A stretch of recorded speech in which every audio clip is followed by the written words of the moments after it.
مساء الخير. أول كبسولة هتكون النهاردة في حب مصر عن ارتفاع الأسعار.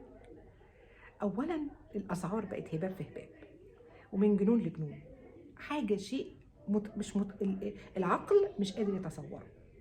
بس عندنا هنا المرأة المصرية الفرعونية اللي بتعمل المية دهب. أنا مش بشكر فيكي، أنا بشكر في كل المصريين، لأن المصريين بيخلقوا العجايب طول عمرهم. بنستحمل وعندنا قد المواقف.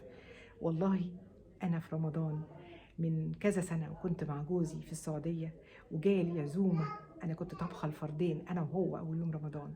قال لي أخويا جاي يعمل عمرة ومراته قبل الفطار بساعة، وأنا ما كنتش عندي إمكانيات هناك ولا عاملة أي حسابي، وعازم 4 من أصحابي. إحنا كنا عددنا تقريبا 10. والله حلة الملوخية كانت قد كده، كلنا كلنا وكلنا انبسطنا.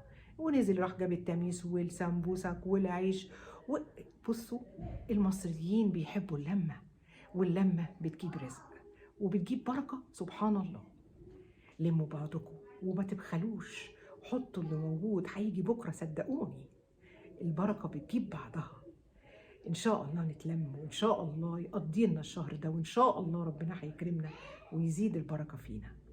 بس في حاجة بقى أنا عايزة أسأل، فين سكر بلدنا؟ هو اتسرق ولا اتنهب ولا اتشفط؟ فين سكر بلدنا؟ بجد. البصل يا جماعة، البصل اللي كان 5 كيلو ب10 جنيه، دلوقتي ال5 بصلات ب50 جنيه مثلا. أنا نفسي أفهم، أنا نفسي أفهم إيه اللي حصل. عايزة أسأل، والسؤال ملوش أي إجابة.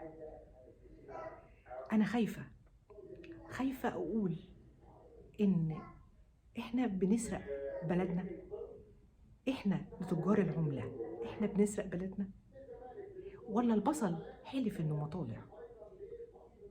أنتوا بتسرقونا ولا البصل ما بقاش موجود؟